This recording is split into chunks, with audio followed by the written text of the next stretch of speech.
Assalamualaikum warahmatullahi wabarakatuh. Perkenalkan, nama saya Alkon Medova, NIM 2113030042. Baiklah, saya akan menjelaskan materi yang pertama, yaitu pada poin A tentang pengertian filosof Islam. Secara etimologi, kata filsafat berasal dari bahasa Yunani. Secara harfiah dibaca filosofia, terdiri dari kata philen yang berarti cinta atau mengejar, dan sophia yang bermakna kebijaksanaan dan pengetahuan. Maka filosofi bermakna cinta, kebijaksanaan, atau mengejar pengetahuan.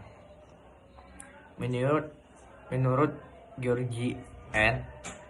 Etienne, perintis filsafat Islam adalah Abu Yusuf Yakub bin Ishaq, Ashab bin Imran bin Ismail bin Al-Asi bin Gais Al-Kindi, wafat sekitar 260 Hijriah, dan biasa dikenal dengan Al-Kindi. Ia merupakan perintis murni dalam dunia dengan NIM 2113030032 akan menyampaikan materi kedua, yaitu tentang Al-Ghazali dan biografi singkatnya. Al-Ghazali lahir di Tus pada 1058 atau 450 Hijriah. Ia berkunyah Abu Hamid karena salah seorang anaknya bernama Hamid. Gelar dia Al-Ghazali Atusi berkaitan dengan ayahnya yang bekerja sebagai pemintal bulu kambing, dan tempat kelahirannya yaitu Ghazalah di Bandar Tus, Khurasan, Persia atau Iran. Sedangkan gelar Asy-Syafi'i menunjukkan bahwa dia bermazhab Syafi'i. Ia berasal dari keluarga yang miskin. Ayahnya mempunyai cita-cita yang tinggi, yaitu ingin anaknya menjadi seorang alim dan soleh. Imam Al-Ghazali adalah seorang ulama, ahli fikir, ahli filsafat Islam yang terkemuka, yang banyak memberi sumbangan bagi perkembangan kemajuan manusia. Ia pernah memegang jabatan sebagai naib kanselor di Madrasah Nizamiyah, pusat pengajian tinggi di Baghdad. Imam Al-Ghazali meninggal dunia pada 14 Jumadil Akhir tahun 505 Hijriah bersamaan dengan 1111 Masehi di Tus. Jenazahnya dimakamkan di tempat kelahirannya. Ia telah mengunjungi tempat-tempat suci di daerah Islam yang luas seperti Mekah, Madinah, Yerusalem, dan Mesir.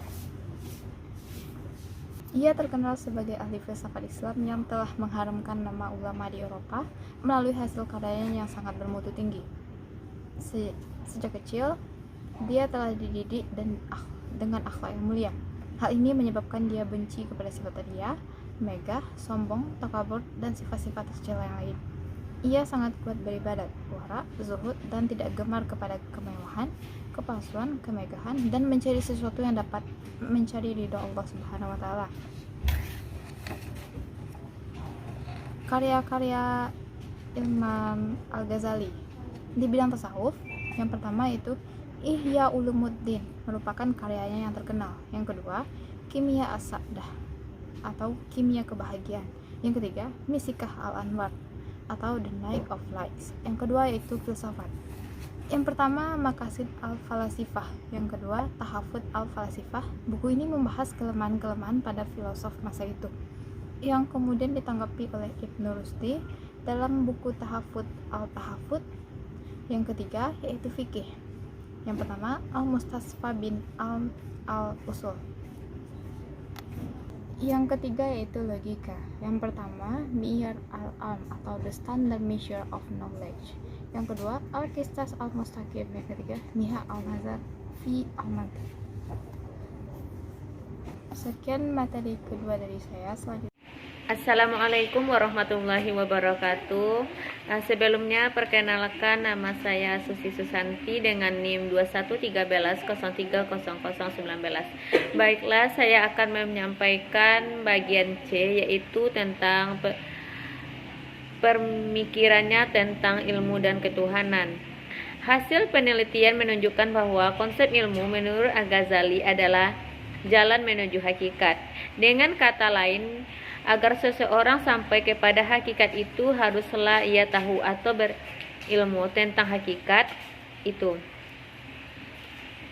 Dalam konsep kajian ini ada hubungan dengan filsafat pengetahuan agama, lebih tepat logos sebagai teori. Jadi epistemologi tempat artika sebagai teori tentang pengetahuan. Secara etimologis ada beberapa rumusan tentang pengertian epistemologi, yaitu cukup beragam coraknya tetapi nampak tidak memiliki perbedaan yang cukup seperti satu sama lain.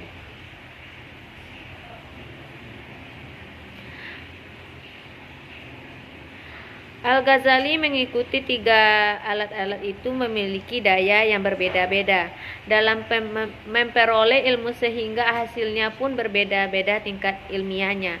Karena hasil seperti ini belum dapat memuaskan, Al-Ghazali menunjukkan usaha meneliti jenis pengetahuan yang memilikinya yang dapat memenuhi kebutuhan bagi hal-hal di atas.